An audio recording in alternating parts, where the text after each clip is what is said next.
Hi Jessica and Bavinda, it's Tiffany. Here is my A2 Module 3 panel reflection for Thursday 11th of April with Melanie, Sonali, Nathan and Rick.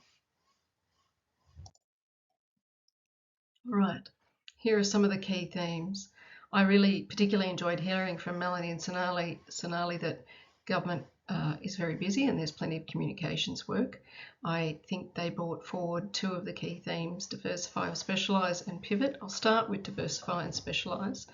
I think as consultants, they thought they'd need templates and special toolbox. In my view, I actually think they already have it, but it's probably down to experience and judgment and the ability to draw on different skill sets when you're dealing with clients. I noted Rick was the was the specialist and picked up on his risk that you need to stay visible.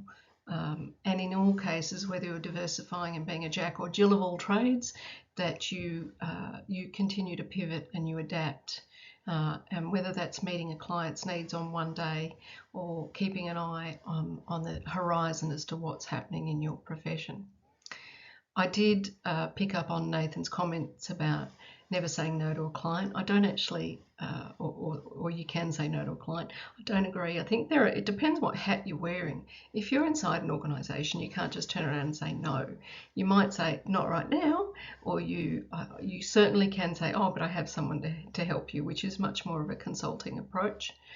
And I do think it's a really good opportunity to apply an idea from one context to another if you're good at that creative problem solving and you can do it.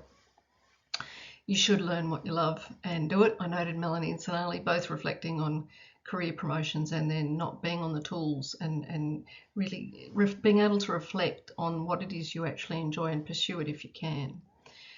Imposter syndrome is real. They all talked about different times of maybe not feeling very confident or not sure about what they're doing, trying different things.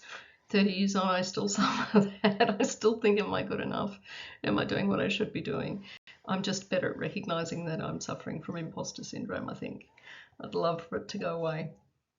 Right. Well, I've certainly had a protein career as defined by Douglas Hall. It's been one of self-direction. I've pursued interesting work and I've been lucky enough to do so. And I've worked around the world. I've worked in government. I've worked for charities and not-for-profits. I've worked for health stakeholders. And it's never been about the organisation. I've sought to maintain that growth mindset, which is why I'm doing my master's. And I will say having a growth mindset and staying uncomfortable can get a bit tiring. I think sometimes I think it'd be nice to be able to relax a bit more, but there you go. I think I'm one of the boundary spanners that Wu and Myers have defined. Given I've worked across different organisations and interdisciplinary, and I think that one of the benefits of COVID has been the ability to work anywhere. I don't know how sustainable that is going forward, but I would love to see that go forward. It's taken me a long time to understand that my success is defined by how I see it, but then recognising what success looks like, and that's being personal self-fulfillment. And I do tell younger ones that are coming through, if you can have a bank account to quit if you need to, because conflict resolution is never easy, even if you get better, more experienced. I've mostly worked internally, I think, relying on subject matter experts. Particularly, I enjoy working with policy people who are open to the idea of collaborating in partnerships and developing ideas, and that you focus on developing messaging, particularly strategic comms, that is relevant, timely, and accurate. And if yes, you do have less autonomy in that kind of role, but if you focus on the work and not on yourself, then that's less of a concern, and you ultimately become a trusted advisor. I do try to be an excellent communicator as defined by Floridel. I'm pretty good and strategic. I'm probably too empathetic. I do see patterns in interrelationships. I'm fairly decisive most of the time. I might struggle on the expressive because I'm possibly a bit much of an introvert.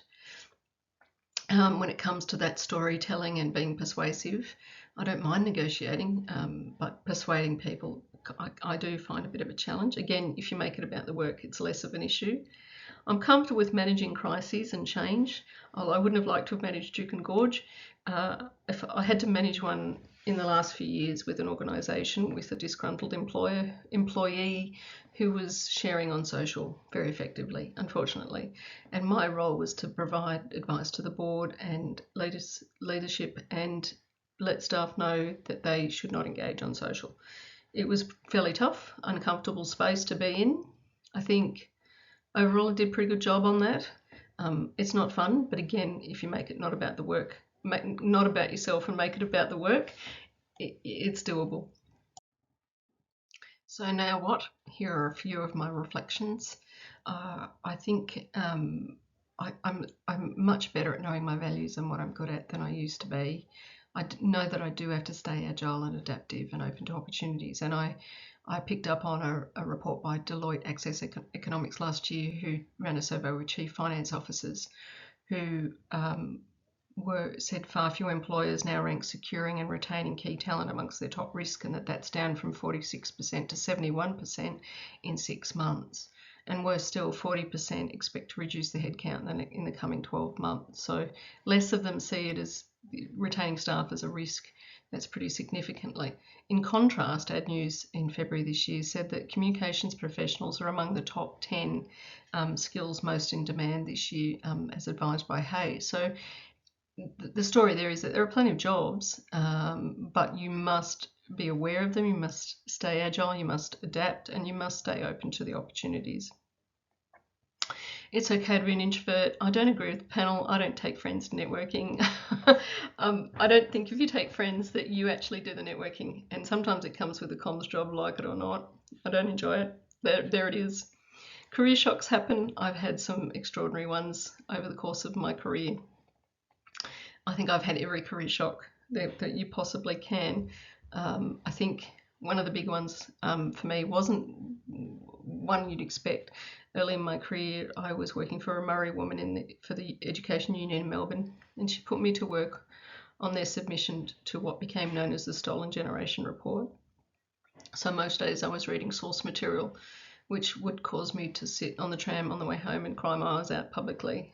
I still can't talk too much about that source material. It affected me so profoundly, but it also profoundly affected my values and what I know I have to do and speak up and support and be an ally, particularly for Aboriginal and Torres Strait Islander people.